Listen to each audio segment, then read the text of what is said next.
This podcast episode was brought to you by VP.net, the only VPN that can't spy on you.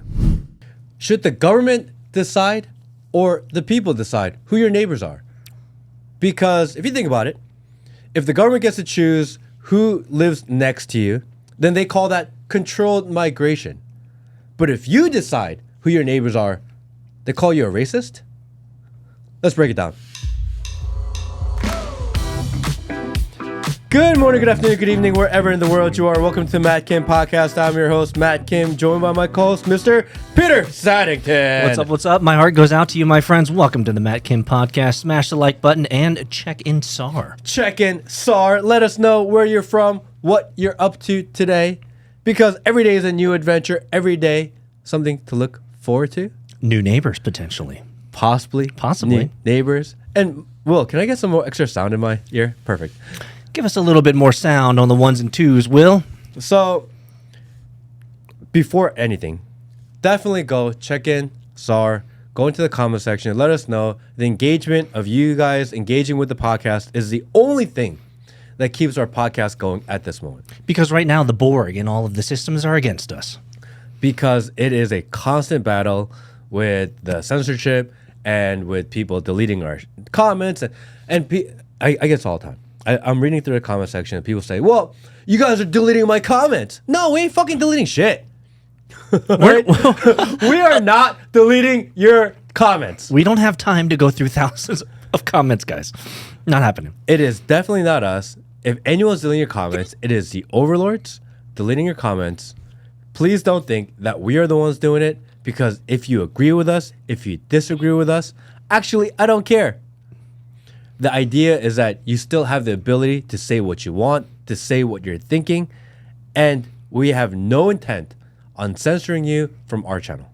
If anything, we're the ones getting censored. We cannot have any regular advertising. No. We cannot have any regular Google advertising. We cannot have even product placement. And we've recently learned that we can't even shill products because our content is too edgy.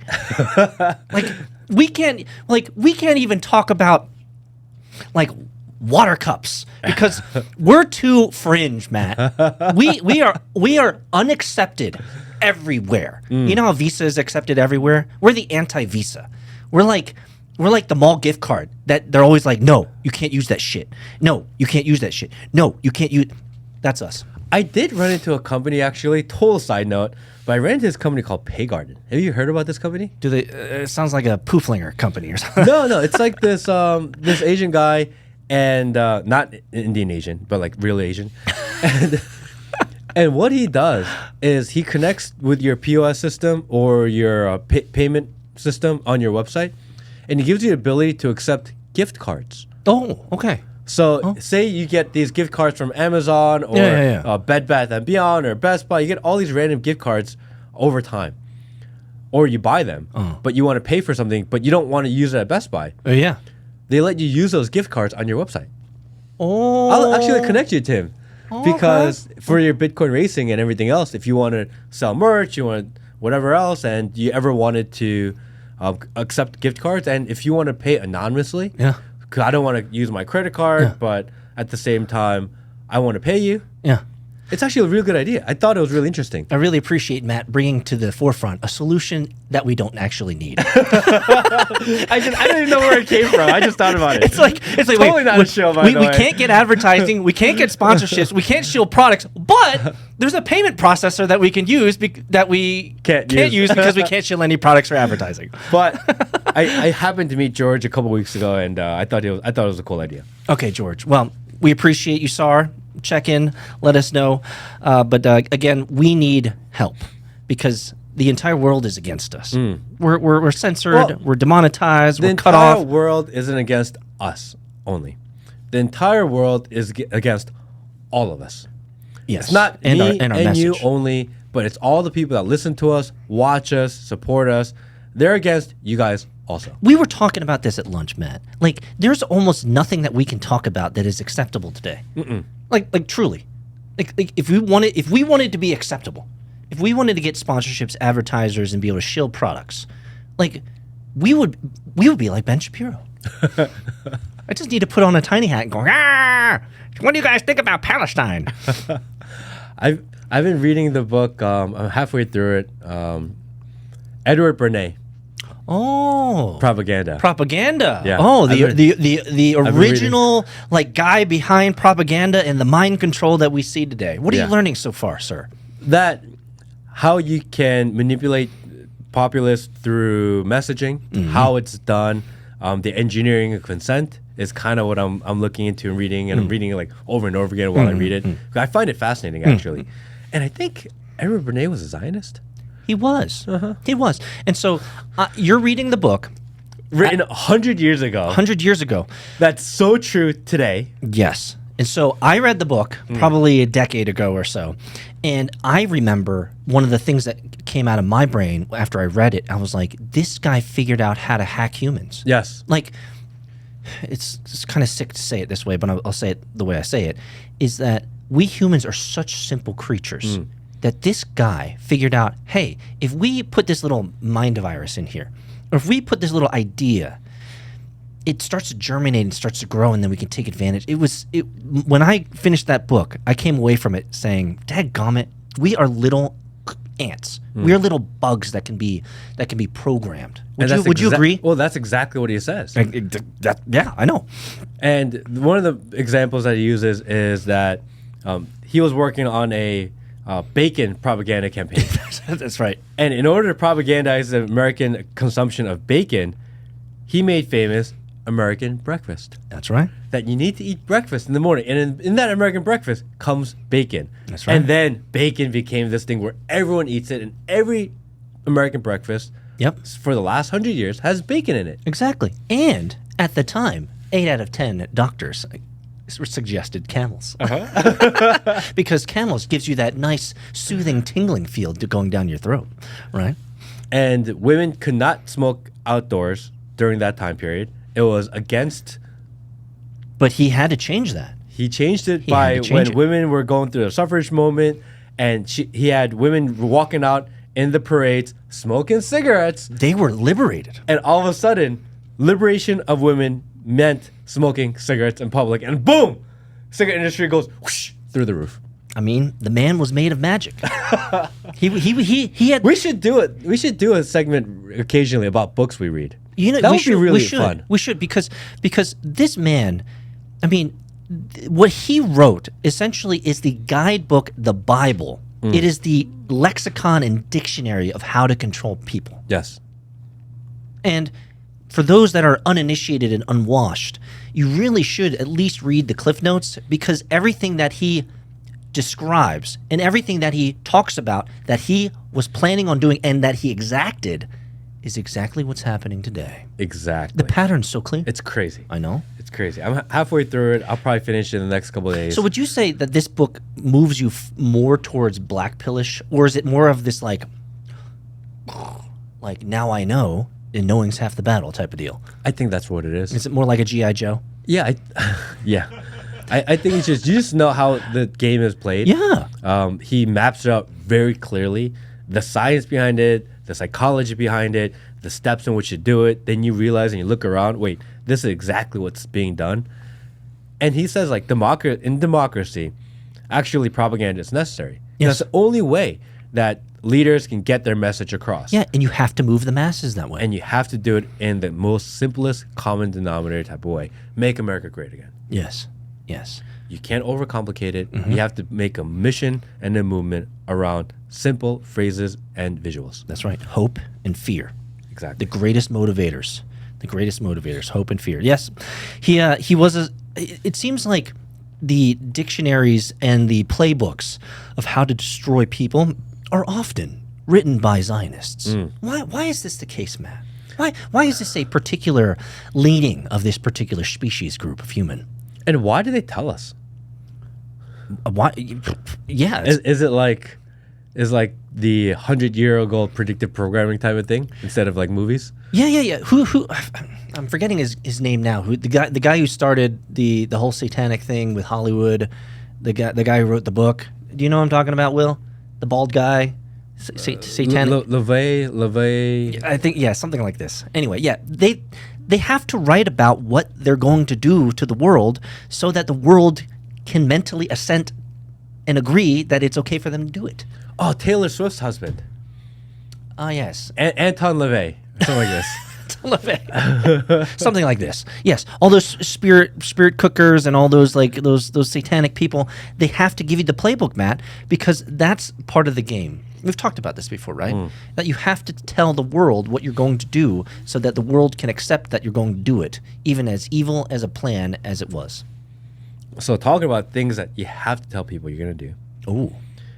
In the news over the weekend is something that you were very upset about. I was shocked. I was shocked. I was shocked. I was shocked to my core. I was shocked to my core, Matt. So let me do a little introduction for all you guys. Here we go. Let's play it. City for 3 days from August 20th. JICA, the Japan International Cooperation Agency, plans to designate at least 4 Japanese municipalities as hometowns of African countries as part of its initiative to deepen exchanges. So far, Nagai City in Yamagata Prefecture is expected to be named as the hometown of Tanzania. Kisaraza City in Chiba will be paired with Nigeria. Sanjo City in Niigata will connect it with Ghana. And Imabari City in Ehime for Mozambique. Oh, did you hear that? Did you hear that the Japanese government this week is meeting together with all of the nations of Africa?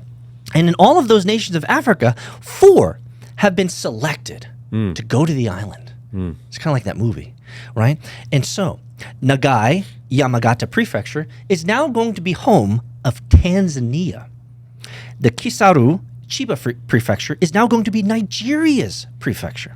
And Sanjo, Niigata Prefecture, is going to be for Ghanans.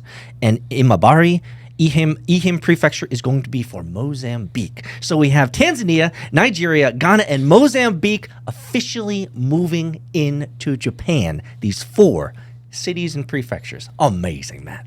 So, okay. I looked a little into this, and this is what I took from it.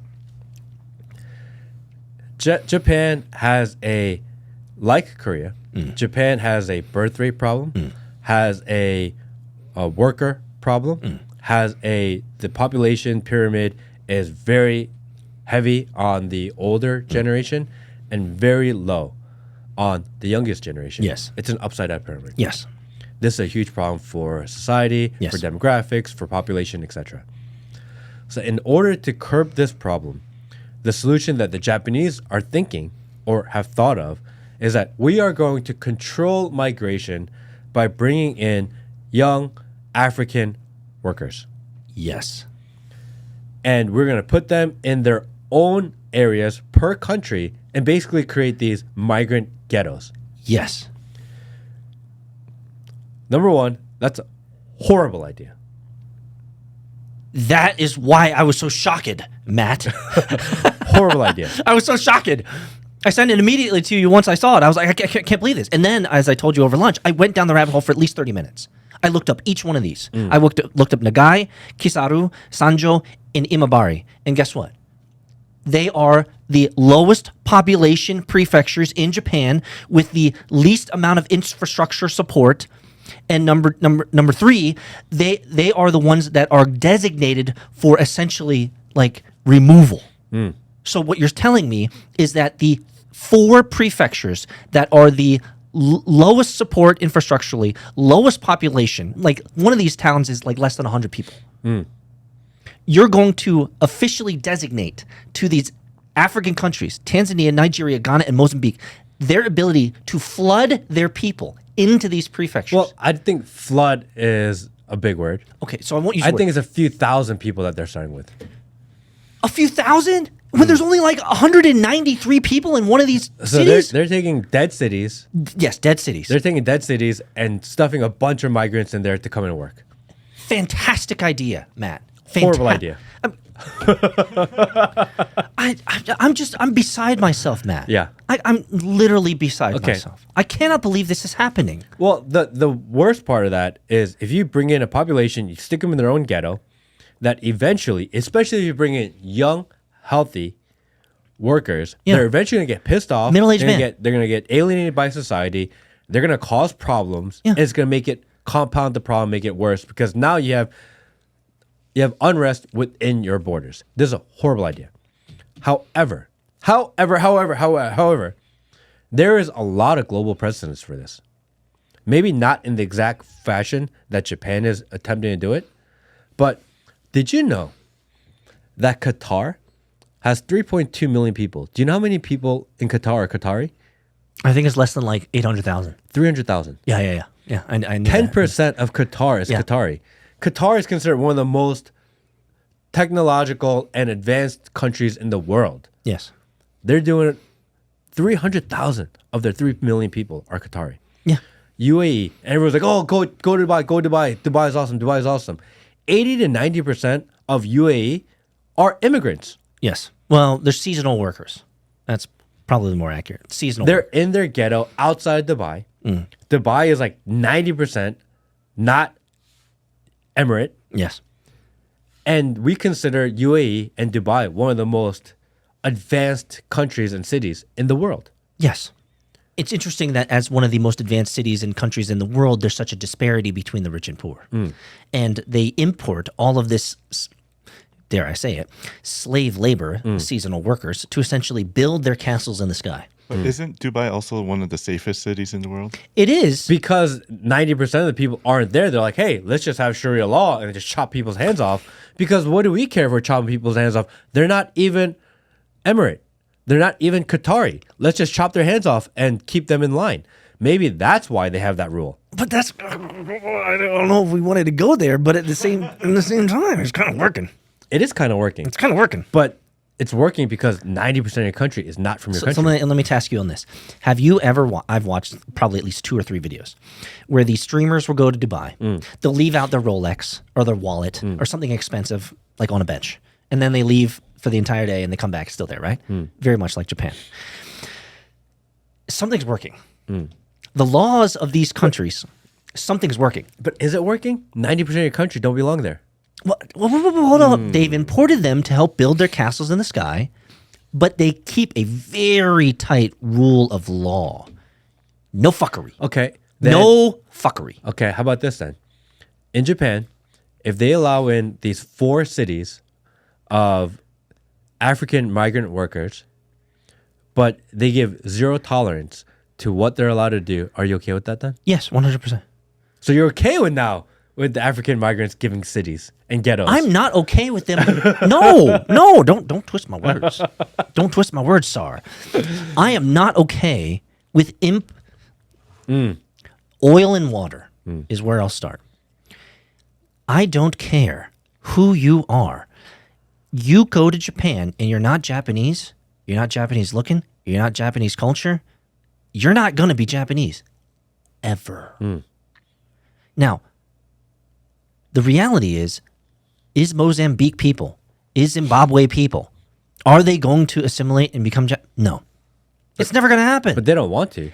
They don't want to, and it's not going to happen. And so I don't know what true genius thought this up in the Japanese government, or maybe it was a small hat, because they're everywhere and they like to like sit on people's shoulders and say, "This is what you need to do." Good night, guys. Yeah, come Good on, night, guys. Come on, Yeah, do it. just make usury a thing, right? Like I don't know what it is, but this is they have essentially instead of. Let me look at this way, Matt. I'm really beside myself because this is insanity to me. We have these nations that they're importing third world populations into them, right? And people are upset, right? Because people are like, man, where are you putting them? Japan said, I'm better than all of you guys. We're not going to randomly import. We're going to plan the importation. We're going to actually plan the demise of our culture and species group. We're actually going to assuredly ensure the future demise of our people by importing a species group that grows and reproduces at 7 times faster than our native population. This is not smart, man. But, okay. This is craziness. A year ago, I said on this podcast that countries throughout the world will start to fight over African labor. You did say that, yes. You did say that. Because there's a population problem all over the world, and Africa has a very high rate of young, healthy men that can be good labor. Yeah, and that people would fight producing over who gets. like rabbits, yeah. And right now, you have countries like UK and parts of Europe which are letting them just flood in, Yes. right? Yes. And it's chaos. It's chaos. And then Japan comes around and was like, well, we want some of those guys too. So, but we don't want it to be chaotic. Nobody like UK. does this. So why don't we have designated ghettos for them? And for the record, during slavery of yesteryear, it was always because people are like, oh, the white people went there and stole all the Africans. No, that's not what happened. No. The African leaders, because they're like, oh, we was Kangs. Yes, the Kangs sold you to the white people. Yes. Isn't this exactly what's happening with Japan? The governments of Africa are saying, hey, do you know what? If you create these ghettos for us in Japan, we will send you our youth. How is that different, by the way? Isn't that the same exact thing? Just because you call it something differently, you call it migrant worker. Like, what'd you think they were called back then? You're like, oh, we're sending slaves. I don't know if they called them that. They're probably like, oh, yeah, we got workers for you. Maybe. I don't know. You make a good case. But No. I cannot conceive of Discount. I know. I cannot conceive of a world where rational Japanese men sit down in a consortium and they look at each other in the eyes and say, I know. You know these 4 prefectures that are slowly dying, that have low populations? Let's throw African men there. Like, But Matt, how is it humanly possible for that narrative to emerge from your body? Like, what would inspire you? What would incentivize you if you were a Japanese legislator? What would inspire you to even consider that as being something smart? Like that's why I'm so beside myself. This is irrational to its nth degree, Matt. I cannot calculate this within my pea brain. it depends on what your options are. If your option is A, you bring in migrants to work and they're given a free-for-all to wherever they want to go, or you bring in migrants and they're forced to be in one area only, then maybe that's the lesser of two evils. For example, again, in UAE, the migrant workers don't live in Dubai. Yeah, they live in the ghettos. They live in the ghettos. Yeah. They've built out ghettos, and the same thing in Qatar. When they did the Qatar World Cup and everything else, all those migrant workers they brought in weren't in the major cities. They're not around the good people. No, they're the nice people. They're busted in and out. They're put off to the side, Yeah. and they're put in the ghettos. Okay. Is it better to let them in and be in the ghettos, or is it better to UK's model, which is you let them in and you let them live anywhere? Yeah, let them just scatter Yeah, like which rat. is a better model between those two? Well, if you're creating a comparison, clearly it's better to have containment. So then there's a little bit of reason behind that then. If you want to choose the lesser of two evils, Correct. yes. I mean, I think that not letting anyone in is better, That's kind of my point, Matt. but they have a demographic population problem. Okay, let me ask you this. I'm trying to not scream. If you were the leader of Japan and you had all of this knowledge of the future, right? You know population's decline, infrastructure's dying, the yen is getting pounded, et cetera, et cetera. Would your solution be Japanese people, rise up, become a powerful nation of the rising sun back in the day? Or would you be of the color where you would say, you know what? My Japanese homies aren't going to have a lot of sex. They're not going to do the They're boom. having a lot of sex. They're just not having kids. They're not doing the boom pow, if you know what I mean. Right? So I know, let's import low IQ, non-native speakers, not culturally aligned individuals. That's out of the spectrum of opportunities and potential realities, Matt. That's what you would choose if you were the leader of the great rising sun? Okay, if you're going to say you have to import, okay? No, you don't ever have to import, Matt. If That's you what I'm have saying. to import, People think I'm so racist. Dude. would you rather import high IQ or low IQ? Obviously high IQ. Why? Because they're going to uprise against you. No, they're not. Of course, they're high IQ. Why would they ever live in a shit situation when they have the ability to think their way out of it? You want the lower IQ because they're controllable and you keep them in ghetto. If you're thinking from that perspective. Are you serious? Yeah, Are you serious? of course. You'd rather have the low IQ denigrades? If the goal is to just have migrant workers to only do work and labor, why would you want people that are going to think their way out of you and take back control? Why would you want smarter people? You're not incorrect. How else do you keep it I separated? would not want a bunch of Einsteins running around because they would problem solve their way out of the problem. Correct. Right?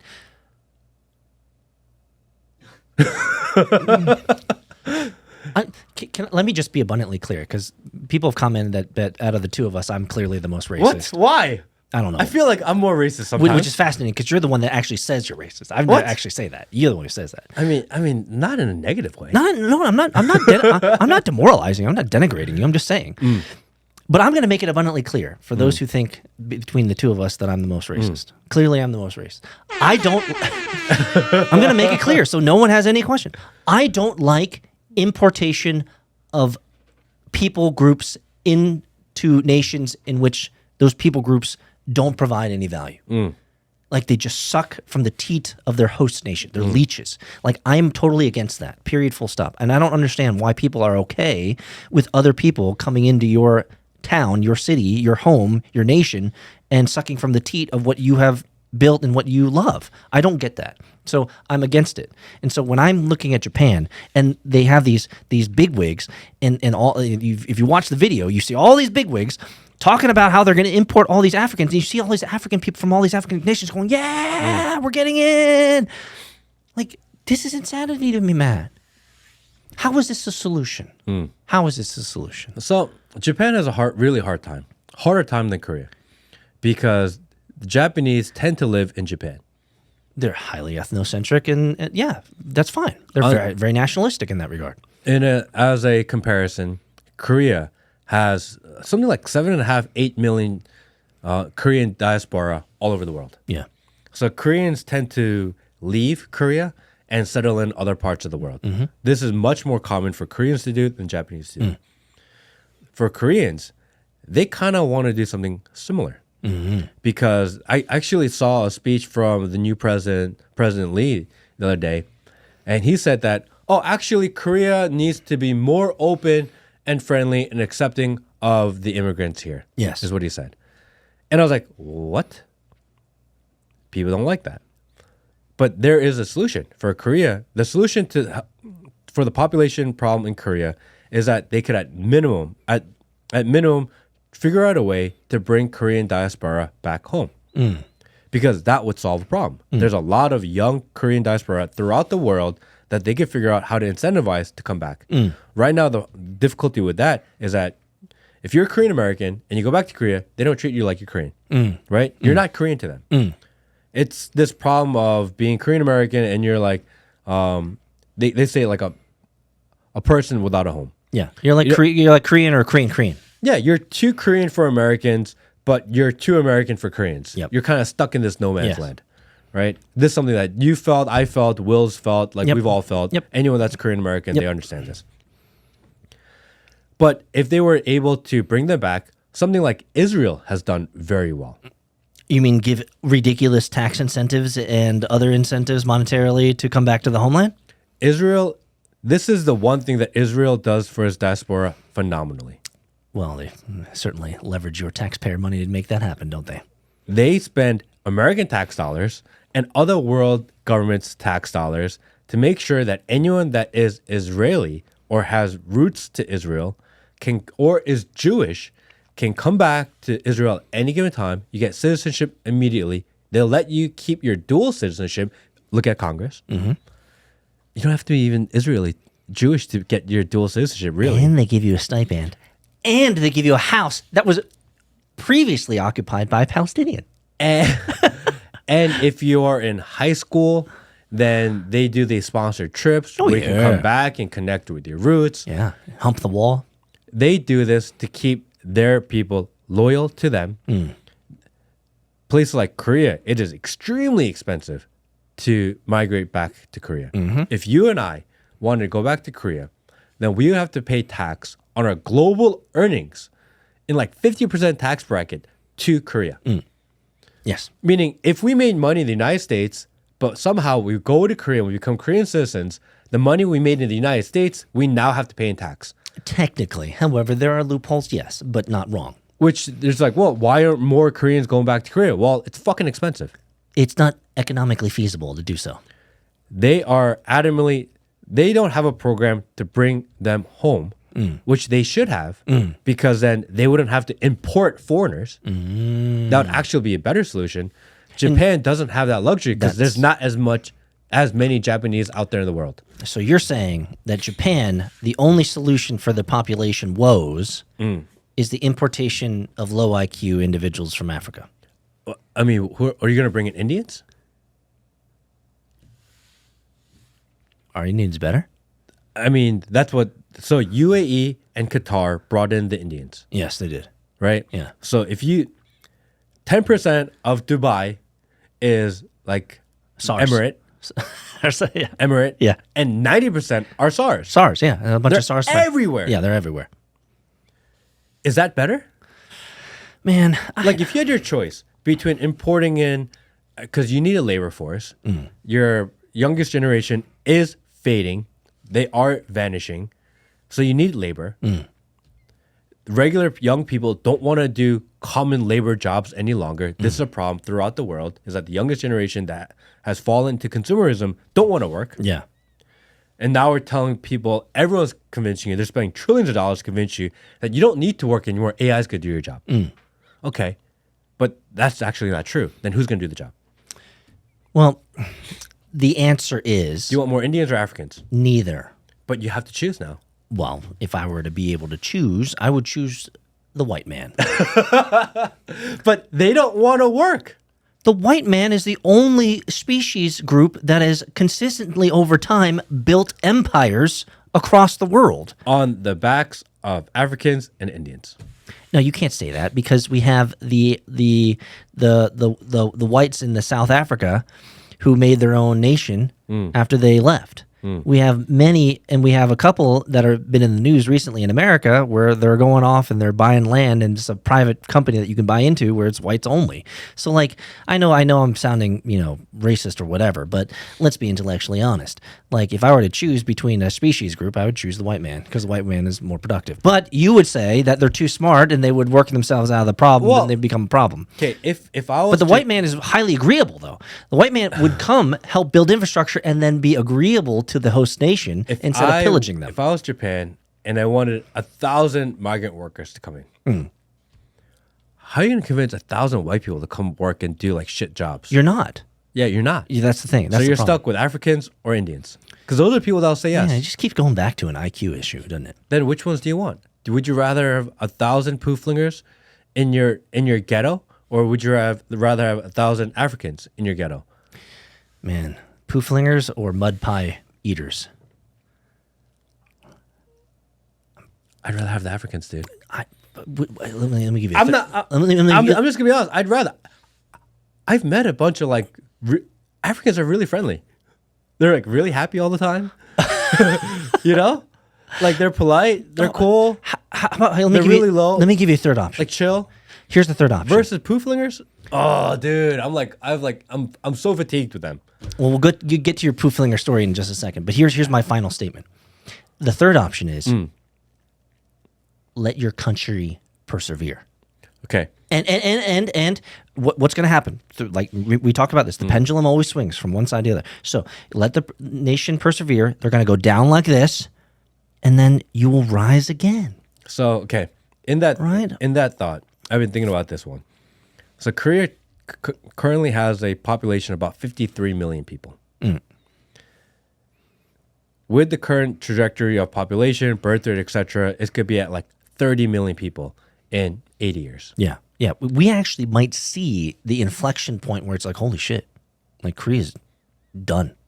Like in our lifetime. Like, but and then I start having this kind of crazy because right now the problem is that the top of the pyramid is just too heavy. It's aging out. Yeah. And the taxes are really high. Yeah. Because you have to support all those older people at the top. There's not enough kids, too many old people. But what if the number of people in Korea is not supposed to be 50 million? What if actually for that size of country, which is a very small country, and the density, maybe it's only supposed to be 30 million? That's where I was kind of going, is that there's a natural balance. And most countries, most first world countries have peaked, right? We all know this. We've all peaked and we're coming down. In my estimation, now, not that I'm an anthropologist or a sociologist or a geopolitical expert, I'm not, but it seems like around the world we have peaked and we have gone beyond, speaking to what you just brought up, we have gone beyond the natural boundary of population density. But, huge but, dot, dot, dot, dot, dot, dot, dot. But, isn't this what Bill Gates wants? To control the population because there are too many people on Earth. And therefore, through all of these programs and vaccines and pandemics and genetic modification, the whole goal is to bring the world back to balance. Yeah, so actually you just convinced me that Bill Gates is the good guy. Damn, dude. What the hell just happened? He is just accelerating that which is naturally supposed to be emergent. Is that each population of every country, well, here's the problem. Human ingenuity, human innovation has moved us beyond the natural balance of population density. Because we're so good at making great stuff and elongating human lifespans and giving people, internet devices so they can live longer and waste life more, since we've successfully gone beyond the natural boundary of population density, we are naturally going to rebalance to where that needs to be. And Bill Gates, he's just merely the hand that's accelerating it. So he But you understand how crazy that is, He right? might be the hand of God. Because we spent a lot of time saying, do you know what? These guys who want to control the population, who are trying to reduce the world population, that these guys are horrible people. But now it's like Maybe there's something to it. either that or you bring in more people. What's better or worse? Oh man, now you're having me take Bill Gates' side. Would you rather let the population naturalize and normalize on its own and not import? Or the other solution, because none of these first world countries have high enough birth rate to have actual replacement rate. Yeah. None of it. No first world country can mathematically sustain the way it's going. It's impossible. Yeah, facts. So it's either one of two things. Either A, you import more people, or B, you kill off more of the population. Those are the only two solutions here. The answer is better. The better answer is B. So you're on Bill Gates' side now. Because I have to ask a question. Does importing people accelerate depopulation, or does importing people slow down population? Importing more people will just remove the hegemony and the culture that is involved with one subset of people or one nation. But as far as statistics goes, your statistics doesn't care about your values or your beliefs or anything like that. Or your skin color. Your So skin color. so we're saying if we took a vanilla blanket across the world, everyone's Colorblind. vanilla. Everybody's vanilla, right? And you were to say, okay, we got a vanilla world. And the problem is our vanilla world is depreciating. And there are pockets of this vanilla world that we need to increase the population. And so what you're saying is if that's the goal, we have a vanilla world and we need to throw us a little bit more people in Japan, throw more people in Korea, throw a little bit more people in America and all these places, then that would slow down the population decline. If that's the goal, then that's the right way to do it. The problem is we don't live in a vanilla world. We live in a color. We live in a Skittles world. We live in a colored M&M world. And the problem is the brown M&Ms and the green M&Ms and the yellow M&Ms and the red M&Ms and the blue M&Ms don't naturally play well together. That's the problem. That's the issue that I have, is that we have these different colored Skittles and these different colored M&Ms where when you put a orange and a brown M&M together, it turns into poo. And if you are a child and you're thinking about the color of M&M versus taste, then that matters. If you are a purveyor of M&Ms and you have a bag of M&Ms, you actually don't care what color they are. You just need to make sure you have a bag of M&Ms. So, do you think then Bill Gates is the good guy or bad guy? I think he's a bad guy because I don't like people artificially playing God with people's lives. Bill Gates would you say Bill Gates is more about depopulation, or is Bill Gates more about mass migration? I think he's more about trying to play God and try to find the balance that he thinks is correct. Then he's the good guy then. I don't think people should do that though. Because he's more about depopulation and getting to the balance than filling in the vanilla Skittles everywhere, filling in everywhere, right? So wouldn't Bill Gates be more of the good guy then instead of the let's stir up the pot and create a mixing pot and have everyone infighting all the time because we got 19,000 different cultures all within a 1 mile radius of each other? Well, like that's the problem. The problem is we have 19 different communities of people within a 1 mile radius of each other fighting because none of them have shared understanding, shared values, or shared culture. Yeah. So I find that to be a problem. So Bill Gates says, well, let's not have that be a problem. Let's not intermix. Let's just get rid of everybody. I think that's more of an American problem than the rest of the other countries' problem. You don't think so? Yeah, because, for example, in Korea, the problem is not as difficult, right? Do you let the population decline and the older generation age out and figure out a way to get some more balance and bring back some of the Korean diaspora, and you try to figure out a way to do that? But Korea's not going to look like Koreans anymore. Japan's not going to look like Japanese anymore. In 50 years, if this continues, or 100 years, if this continues, you're going to see a lot of Japanese people with curly hair. You're going to see a lot of Japanese people. Not really. If Korea and Japan got over the fact that you don't have to live in these high dense areas in these, skyscraper cities, and they started to spread out, they were like, wait, I think there's too many of us. I kind of want an acre person, and we don't have enough land to support that. People are like, oh, maybe we should get rid of people. It's this idea that we have to build up, and this crazy chase to build higher and higher and higher is making people feel more dense and more combined. It creates a collective mindset, but you don't need that actually in life. I don't want to live in a city. You don't live in a city because we appreciate having land. If they were to be okay with having land and that became important to them as a culture and a society, then they're not going to have this crazy desire to grow all the time. Because why do governments think that more people is better? Who actually decided that? From an economic perspective, the more people, the more tax revenue you bring in. So Exactly. think about it that way. The only people that it benefits to have more people in your country are the people collecting taxes. The rulers. The rulers. For the people, piling in as many people in a country as possible, thinking that the country has to grow all the time, actually doesn't benefit us.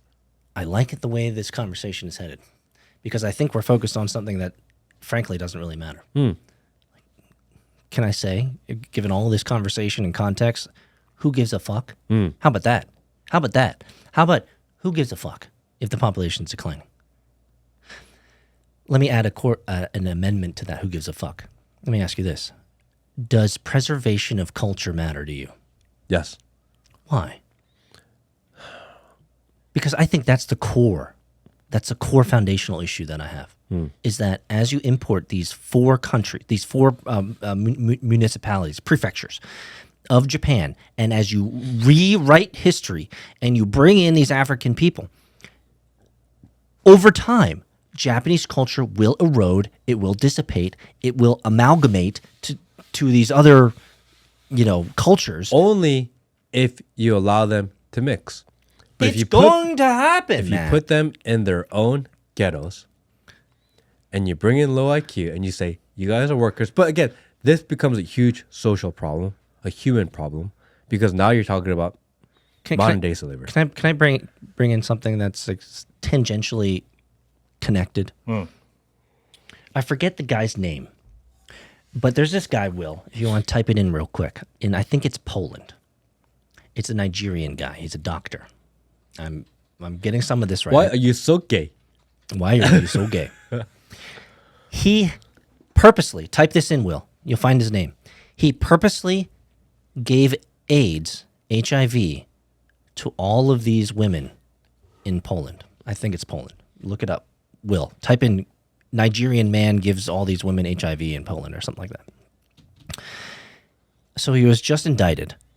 And his goal as a, let's say, African man, I forget what he was, Nigerian or not, was to have sex with all of the native women and give them HIV AIDS. Huh. So, you might be thinking, why is this contextually relative to what we're talking about? Because women are stupid. That's the bottom line. you as a man are going to bring in these 4 African countries to Japan, and you're going to say, "Don't intermix, please." Then you're going to look at your Japanese women, and you're going to say, "Bitch, please, don't be tripping." And what are they going to do after 1 a.m.? Ooh, Zimbabwe man, let's make it the sexy time. Let's do it. I'm being so. People are going to be so offended with what I just said. But women are stupid. They're going to intermix. They're going to have sex and make babies with these 4 prefectures of Africans. It's going to happen, Matt. Period. Full stop. Is this a part of the psyop, which is to convince people? This is why we can't chill or have any sponsors, because I say shit like this. The psyop is to convince people in Japan, in Korea, in these countries throughout the world, that your population is on decline, that it's a big problem, that it needs to be solved. And then they come in with this bring more migrants thing in, because that's the only way to solve it. And they know the native population of women are dumb, and they're going to mate with this is how the entire population of the world happened, Matt. Is that smart IQ had sex with low IQ and created these hybrids of humans all over the world. So, did you find the guy? There was a Cameroonian guy named Simon Mole who That's it. knowingly had sex with like 11 women in Poland, spreading HIV. And he's done the deed. well, You're HIV is curable if you're Magic Johnson, by the way. he's indicted of 11, but the story says he had like over 50 or 60 or something like this. So you're telling. So my point is that 50 or 60 really stupid Polish women had sex with this AIDS guy. Like, do you not see that happening in Japan? Do you not see that happening in other countries? Do you not see that happening as these low IQ races intermix and intermingle with the native populations? So the solution is to shut your borders. Yes. And Yes. Yes. Shut your borders. if your society goes to a place where population will decline, so be it. Figure it out. Figure it out on your own. Why? Let me get to what you agreed with me on. Because cultural preservation matters. Okay. I just read the story about this group. It was called, what was the name of this group? Well, as he looks that up, you guys agree with me. Cultural preservation matters. Does it not? If you think everything's vanilla, then you don't care about culture. You don't care about Indian culture versus Pakistani versus Japanese versus Korean versus... You don't care. But you do. I do. I want Korean culture to persevere. I want my kids and my kids' kids to be able to go back to a Korea that's Korea. I don't want my kids' kids to go back to Korea and find out it's fucking Chicago. I don't want it. I don't want them to go to Japan or Tokyo and find out it's fucking the Bronx. I don't want them to go to Jamaican? When you go to Tokyo, you kind of want Japanese food. You don't want to go to Tokyo and find out it's Mozambique, it's Zimbabwe, and it's Nigeria. You don't like that's. Sorry, if I want to eat Nambian food, I'm going to go to Nambia. I'm not going there. Right, right. But I do want to go to Egypt, by the way. So, Because I want to see some pyramids. let me ask you this: next Yes. time you go to Seoul, the first thing that you land when you get into Seoul, Incheon, is you want to see a bunch of pooflingers. Yeah, no. Oh, you don't? No. When you drop into Seoul, when you drop into Incheon International Airport, you want to see a bunch of Koreans? Dude, I'm at like Indian fatigue. I've told you this before, Well, right? I'm maybe, at okay, well, tell me about this Indian fatigue. Okay. Because clearly I can't be the only one that doesn't like it. And last week, we didn't have a podcast because I was in Mexico on vacation with my family. Because he likes the Mexicans so much. Yeah. We're at some resort in Mexico. We were there for a week.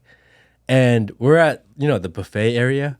And the guys are bringing out steak, right? Yeah. The steaks it's taking a while. Like they fell behind a little bit. And there's a small line building up behind us. And I'm standing there, and this Indian guy is standing there, and he looks like one of these tech Indian guys, like relatively clean. He speaks English. Like we're talking. He got the vest?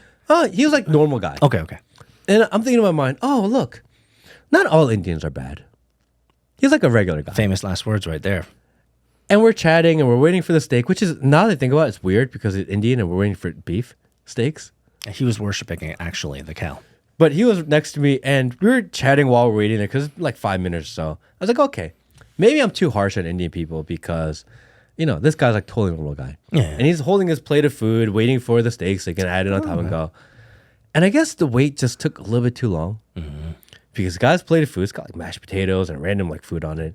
He starts just eating his hand. just like eating his food while standing in line at the buffet line waiting for steak. And as soon as he started doing that, I was like, motherfuckers. Was he talking to you while he was eating? Yeah, of course. He was just chatting away, like picking up at like mashed potatoes and like vegetables and whatever else on his plate, waiting for his steak. He just starts like, there's a fork. You know, what are you doing? Just standing in line, eating it with your hand while you're there. I'm like, oh, I'm so fatigued. I'm so over them. Bro, okay. I almost had this moment of like, maybe I'm too harsh. No. But right at that moment when I think I'm the bad guy, like, no, I was right. Of course he would do that. And as he's holding it and he's going like this, right? He's looking over, you know, like, it's good, right? It's good, right? And he was like really nice and he was friendly, but you can't. Okay. There's some things that you just can't remove out of the culture, like standing in line, eating food with your hands while you're standing and talking to someone. Like, who does that? Okay, so I have to share. And he was like a normal, polished guy. You know what I mean? It doesn't matter. You can't. It's like Vivek Ramaswamy being on that interview, fucking barefoot.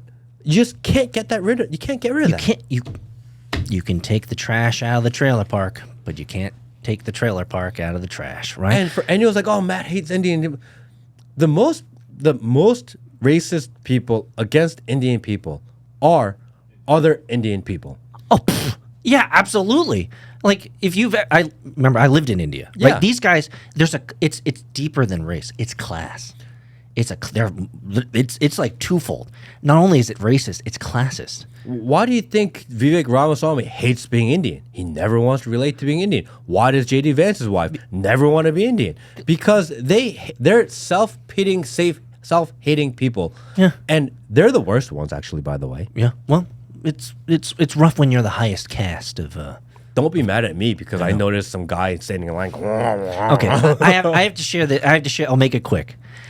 I went to this famous restaurant, just one of the highest class restaurants you could ever go to. It's called Panda Express. And this was like a month ago. I was at Panda Express over on Holcomb Bridge, and I was there with my daughter because we were having a daddy-daughter date, and she wanted Panda Express. And we go there, and we're standing in line just like you. And guess who's in front of us?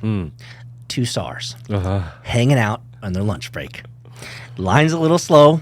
They got their double portion. You know how they get the double portion. Line's a little slow. Guess what they're doing? Right before they get to the cashier.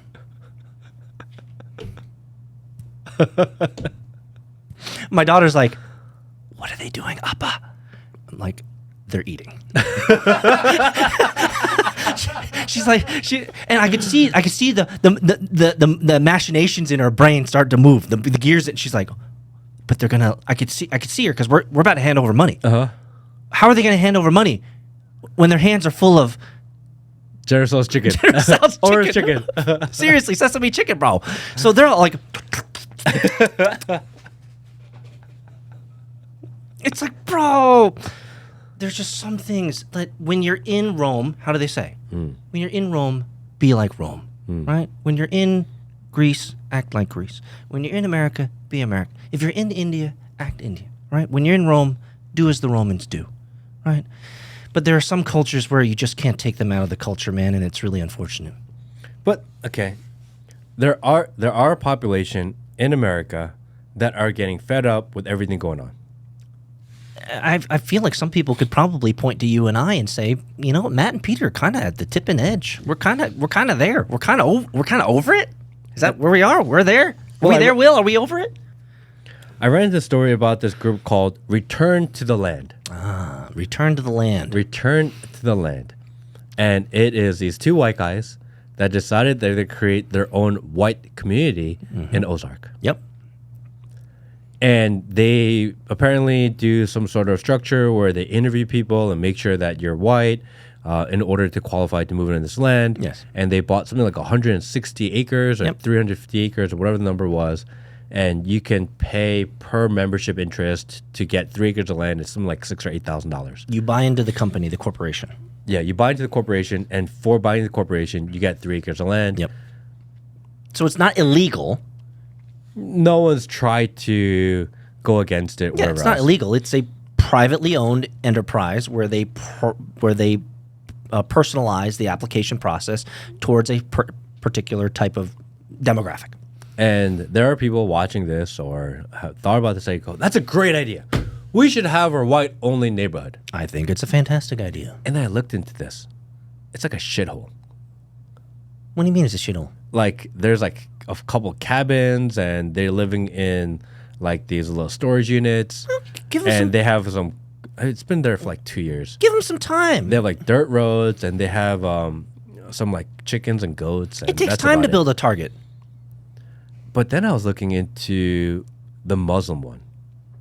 Oh, that was to be built in Texas. Remember this one? Oh yeah, vaguely, vaguely remember. They were going to build. What? Can you look it up? Will the name Texas of Muslim, the Muslim community that's going to be built in Texas? It's like I think I remember reading Homestead something there with like Muslim Homestead or something. It's a huge like community. Isn't it like 500 acres? I think it's like they massive. have like stores and restaurants and shops and hotels and apartments and houses, and the whole thing's a planned development. Mm-hmm. And people in Texas were pissed off, but they didn't break any laws either because they're not making it Muslim only. Just everything they're building is tailored for Muslims. So why would anyone else move in? And I was comparing the two, and I was like, this white one sucks. You know what I mean? Like, there's like no planning. It's like two random guys on a few hundred acres. Give them time, man. And then I'm looking at this Muslim one. I'm looking at the plans and the renderings and the drawings. I'm like, damn, this place is nice. Well, the renderings, what renderings and drawings could be like a Wakanda. That's true. It could be. They had a lot of great renderings in there. Who was the guy that did Wakanda? It was the rapper. Yeah, CeeLo? No, that's CeeLo. No, not CeeLo. T-Pain? Who's the rapper who's going to build the African great nation? Who was that? Was that T-Pain? Was it T-Pain? I don't know. No. It was someone like that. It was one of those guys that sings an autotune. Yeah. Anyway, they didn't build anything, but I think they have one structure there that's all cement. Empty. Yeah. But he also tied it to, I believe he tied it to like a NFT or something. like an NFT project or some sort of crypto project. Scam. And Akon. Lonely Island, yeah. And I just had sex. That shit went way under because low IQ. Because lack of planning. He also tied it to an NFT. Come on, guys. So I'm gonna give these white guys over in Ozark a little bit of a break. Give them a little bit of time. The white man is quite ingenious. The white man is quite industrious, as we've talked about before.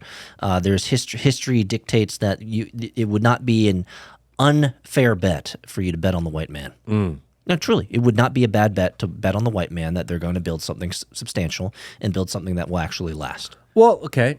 Now, Muslims, if we track back through history, have ancient relics and ancient artifacts in ancient civilizations that have lasted millennia. Okay. So in that light, they're quite good at that too. In that light, you say, okay, America was built by a white man. It's a white person's country. Okay, sure. Okay, sure. But letting it run by the same group of people, because the same group of people have been in charge of America forever. Okay. This is what we got. I don't know, Will. Ain't too shabby. I think we're doing all right. But we still have the immigration problem. Yes. Which everyone has a problem with. Yes. There's no solution to fix it. And... We went over a solution, Matt. What's that? Close the borders. Yeah. Can we sit on this for just a second? Can I you don't tell understand what that why. means, close the borders? Because they say close the borders, but there is increase of people being brought in from places like India. Yeah, fair enough. Okay, My game is very simple. Close the door. Close the door. Someone knocks on the door, and you look at them and you say, do you have the right documentation? That's all you have to ask. Do you have the right documentation? And they tap on the door. You say, right documentation. And then when they give you the right documentation, then you say, oh, check. You can come in, SAR. I don't understand why that's so hard. Why is that a hard thing? You run a company, you run a business. Do you let anybody come into your establishment? Okay, but this goes back to the discussion about, would you rather have high IQ immigrants or low IQ immigrants? If the idea of bringing in immigrants is to be a manual labor workforce for your country and your people because they're going to do jobs that no one else wants to do you want them to be high IQ or low IQ? I want them to be low IQ. Exactly. But so right now they want to give all the visas and let all these high IQ people in who actually changes the demographic of the country and the culture of the country because they are high IQ. Yes. And you want to block out the low IQ, which is actually, they don't change the makeup of the country because they don't actually affect policy ever. I want to block out all of them. But right now in this country, what they're doing is they're bringing in the high IQ. And that's the argument for everyone. Well, if they're smart, then they should be here. Well, don't you see why that's the problem? But it is a problem. My answer is shut the door to all of them. I disagree with the argument itself. Why do we need to import people? I would say let's answer that question. The answer to that question is no, we don't. How about that? How about we answer the question, do we need to import, with the answer of no, we don't. Okay, so problem solved. We are no longer importing people that are not Native Americans. Okay, so what do we do now? The answer is focus. But who does the work that nobody wants to do? Focus on building back America. But who's going to force that? Nope. Are you going to start grabbing up young people? Like, I'm not going to start grabbing up young people. I'm just going to the caves. Start mining, bitches. To the caves. Start mining, bitches. What are you going to do? I'm not going to force anyone. I don't want to do it. I'd rather be a YouTuber. Okay, and then you're Dad. Yes. I don't want to be. And that's where I don't want to go to the mines. I'd rather be a YouTuber. How are you going to force them? And then I would look them straight in the eye and I would say, "That's why your bloodline ends here." Yeah, but that didn't solve the problem. I don't care about you wanting to be a YouTuber. I'm caring about not diluting. And everyone says that until it's your kid. So everyone's like, "Oh yeah, let's force the youngest generation to start doing some manual labor." But I don't want my kid to do it. You're like, "Oh, wait a second. If that's who's going to do it?" only option that they have because we've shut off the water pipe of importation. So now we're going to force kids to do jobs they don't want to do? No, we don't force them. We just say there are jobs to be done. If you don't want to, don't do it. However, your bloodline ends here. But everyone's going to say no because the kids aren't thinking about bloodline. No. They're not going to say no. They're not going to say no. Do you know why? Because self-preservation always wins the day, Matt. Yeah, I think that's how we got into the immigration problem. No. The immigration issue is a philosophically, religiously inclined idea. There's not a single person today in America, I say this with 100% certainty, there's not a single person today in America who wakes up and goes, I'm not going to survive today because we don't have enough immigrants. Said nobody ever. Matt. Nobody ever fucking said that. This is a political ideation of some religious dogma of these politicians who say, because life is so good with my $5 coffee right here. It's from Starbucks. I got to find a cause. $8. $8. I got to find a cause to put my life against. I got to have some purpose. I know. Trans people. Oh, no, trans people not cool. I know. Brown people. I help brown people. I don't know why I'm going into a Korean accent. Guys, like, get the fuck out of here. But there's no one wakes up in the morning and goes, I have to save brown people. There needs to be more brown people in Tennessee. Like, it's got to happen. Like, get the fuck out of here. But also, no one wakes up going, man, there's a lot of shit jobs to be done. I hope my kid does it. I guarantee you, if you shut off the water hose, and things get tight, that kid who's 23 years old is going to wake up, look at their parents and go, fuck, we're out of money, aren't we? Parents go, Phew. They shut off the water hose and now we don't have people fucking tilling the farms. You know what? you probably should get a fucking job, Joey. That's what the parents are going to look at them. Parents are going to look at me like, hey, Joey, the brown people aren't here anymore. The Mexicans aren't here anymore. So guess what, Joey? Get a job. Go till the land. So I think that's a really good question for the comment section to answer. I think that's what's going to happen. Would you rather? There are a lot of shit jobs in this country that nobody wants to do. But when you are starving, you will do them. So would you rather your kids do them, or would you rather import labor to do them? Comment less than that before. I'm curious. I would rather have my kid do it. I would rather hire somebody. That's because you're a hoity-toity usurper who's taken advantage of the American system, Matt. And you're not giving back. If it's a shit job, I'd rather hire someone to do it. Fair I don't want my kid to do it. Fair enough. And you can make that decision. And I think a lot of people would feel that way. And you can make that decision when times are good. It's like, I don't want immigrants here until they realize that I got to clean my own toilets. In which case, you're like, huh. That's very Jordan. That's very Jordan Peterson-like. I like it. I like it, Matt.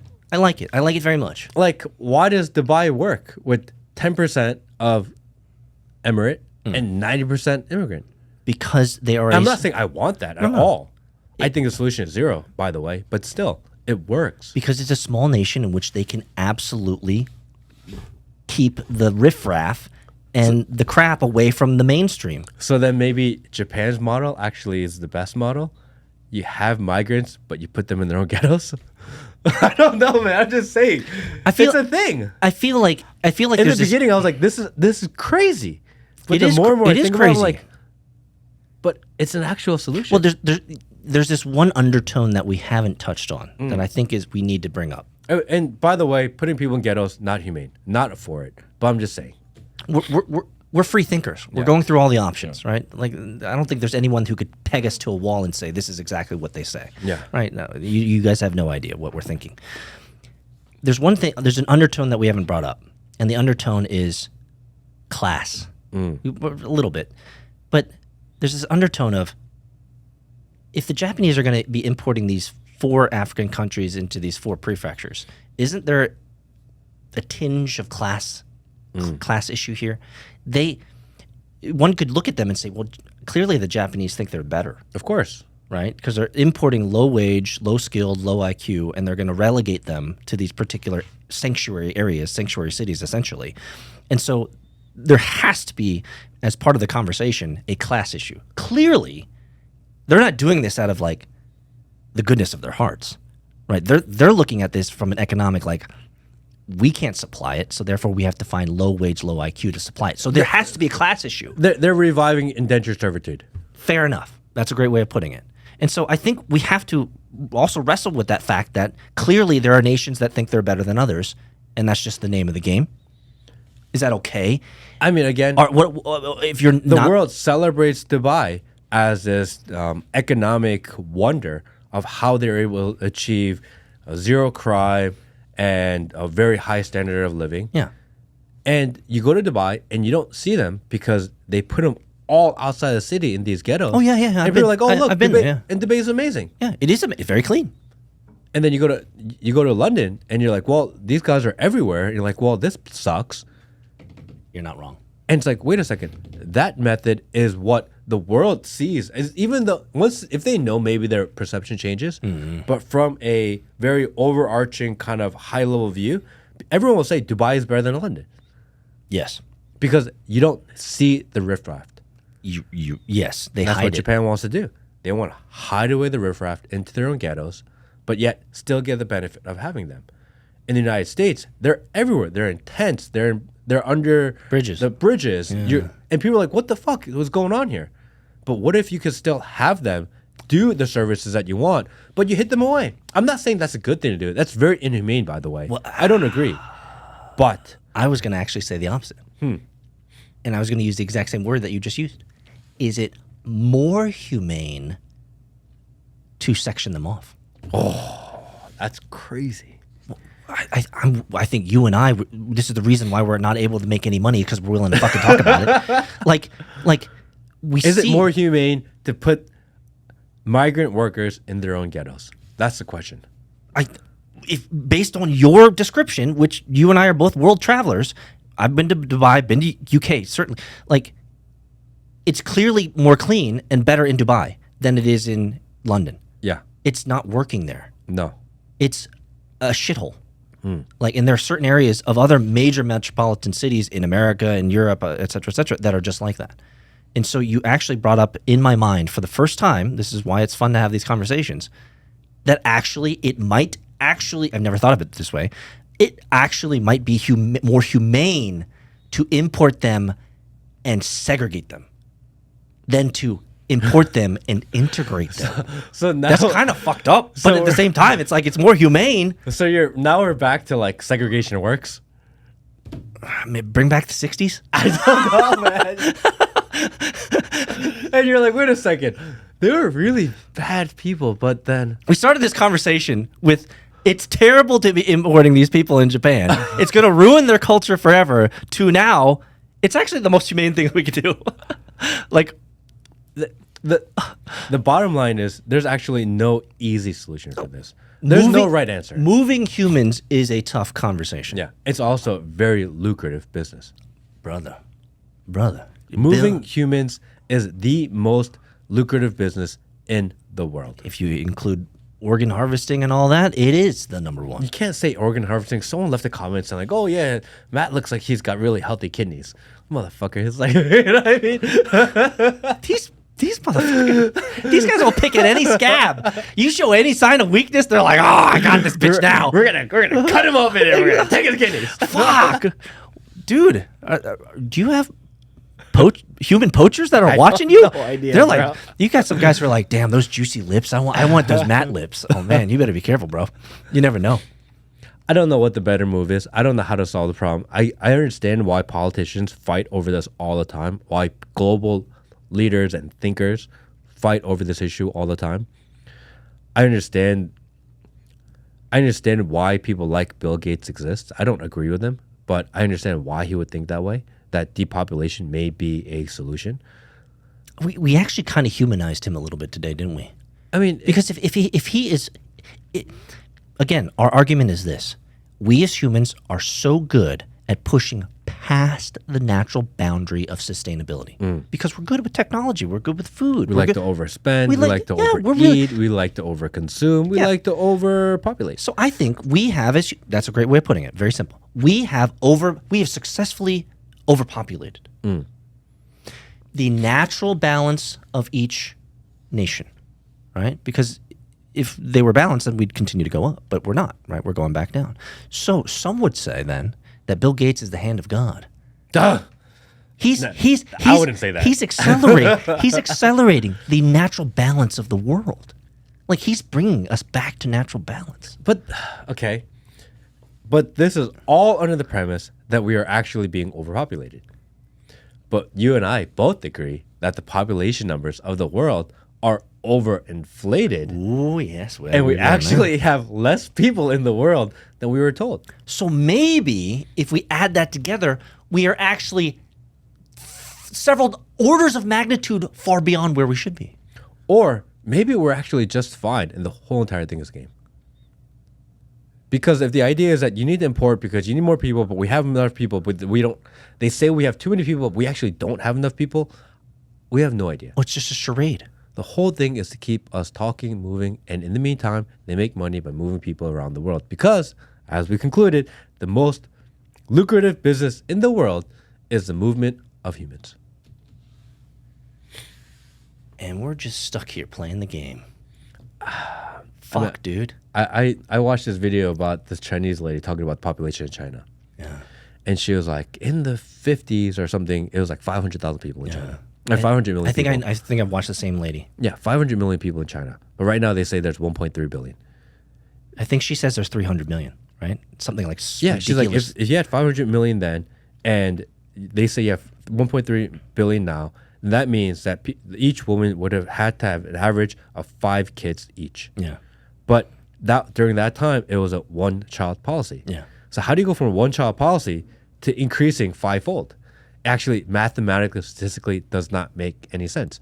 How does China, who had, a certain amount of people just increase so quickly. The math doesn't math. It can't math because they were constrained at one. Exactly. And the ones who did have multiple are not registered because they can't register them. So if one of the most populated countries in the world, number 2, outside of India, sorry, if they are lying about their population numbers, then how many people are really on Earth? Well, some people would laugh at me, but I would say this. I would say there's probably only about 3 billion people on the planet. That's crazy. Yeah. Yeah. I think I watched the same Chinese lady. I think her estimates are 300 to 500 million in China. Yeah. Like a third of what they say. And in India, even more so. Could be 25% or 20% of what they say. Because in India, they say most people live in these metropolitan areas. Yeah. So I took the top 20 or 30 metropolitan areas in India. I gathered up the published data, the numbers. I added it all up. And we are nowhere near this 1.6 billion people that they say they are. Yeah. Not even close. It only came out to like 300 million. It came out to about a couple hundred million. Yeah. Where's the other billion people? Don't exist. The math doesn't math. It doesn't math. How come no one ever questions that? Because people are too interested in what Taylor Swift's doing on TikTok. But again, we are sold this crazy idea that more people in a country means better. But why? The answer is... Why is it that more people means better? I don't understand. Like what even that rationale is. But we all believe that to be true. Well, yeah. We've all believed that entire lives, that more people is better. Population needs to increase. Why? Because services have increased and the trajectory... You want it... There's only 2 trajectories, right? Up or down, right? Just nothing ever stays at stasis. So it's either up or down. So that's the entire thrust, is that we want continued upward movement, and that's not happening anywhere except in Africa. And we know that Africa is producing, doctors, lawyers, and rocket scientists right now. So, well, we also know that Africa is the largest continent in the world by a large margin. Yeah. Have you ever seen actual world maps instead of the fake? So the African Union wants to redo the world map. They should, because they're the largest landmass for sure. Because they're larger than China, Russia, and U.S. combined. Yes. And Huge. the map makes it seem like they're the size of the U.S. Yes. And they're like, no, this is not right. We actually want it to be correct. Yes. America's actually just the top portion of Africa. That's how big Africa is. Yeah. I mean, but the question that you always have to ask yourself is, for the millennia and generations that have lived there with all of their diamonds, gold, and oil, why have they done nothing with it? I mean, I would argue that they're doing just fine. They're having kids. They're happy. Yes, but let's just say, they are not extracting the mineral value out of their homeland that the white man clearly is good at doing. Maybe value isn't in like monetary or things like this. Maybe it's just the value is, are you like having kids and are you happy? And if it's really simple, then they're the happiest. And so have you met Africans? They're really happy people. They're a lot happier than other people. They you know what I mean? They say ignorance is bliss. Yeah. That's for sure. Now, let's get back to your original question that started off this podcast. Should the government choose who your neighbors are? Because we have governments. Let's just put ourselves in this as a small closure of this into the shoes of those 4 prefectures in Japan. There's not young bloods living there. There are older generation that are living there. What do you think they think? What do you think they're thinking when they wake up in the morning and they know that their leaders are about to import thousands of young middle-aged Africans into your prefecture? How would you feel? Come on, I mean, like this, people are like, never going to happen to me. Well, the reality is it happens to somebody. Maybe not you today. If you are a older person in one of these areas, there's only 80 people in that village now or in that city now because everyone has left. Yeah. And you own the business, you're probably nice. You know what I mean? You wouldn't want it to change is what I'm saying. No, or you're like, finally, they're sending us customers. We're going to sell some shit. Because we're going to sell some, what do they eat? We're going to sell some extra sushi rolls, No. No. Time. Because whenever I'm going to open a franchise of goat ramen places. You mean chicken? You know that whenever you load up the X and you see a swath of human bioweapons running around at a gas station, What are they usually doing at these gas stations, Matthew? But again, are they hanging out and partying and being nice, or are they usually looting, rioting, and ruining things? But you're talking about the different group of people. You're If talking I'm an 80-year-old businessman in a small town of whatever this place was in Japan, and they import thousands of people, I'm not going to be thinking, these new middle-aged brown men, they're going to make me a lot of business. I'm probably thinking the opposite. I'm probably thinking, do I need to go to Home Depot? I won't bring a sneaker store. I don't know about you. I'm going to crush it. Crush it. Dude, those Jordans. I'll crush it, bro. Oh, crush it. How about this? Crush it. How about you open a shoe store? I'll open up a chicken store. Dude, we would be gazillionaires. Crush it. We would make Crush it. Oh my gosh. You know those Dude, actually. I've seen those videos of in Japan where they make like those watermelon treats. Yeah. Oh yeah, I'm gonna crush it, bro. Crush it. Matt, I apologize. I apologize for all my negativity today. I was not thinking as a good Asian businessman. Be an entrepreneur. A good Asian businessman would look at this opportunity and say, thousands of migrants into these 4 areas in Japan. How can I economically squeeze money out? I know, we should create businesses in these prefectures. That would be the right thing to do. My negativity has taken over me. I apologize. Mea culpa, maxima culpa, all of you. Check cashing business. Boom. Oh, yeah. Yeah, Western Union. What business would you create in this type of area? Let us know in the comments. See you guys next week.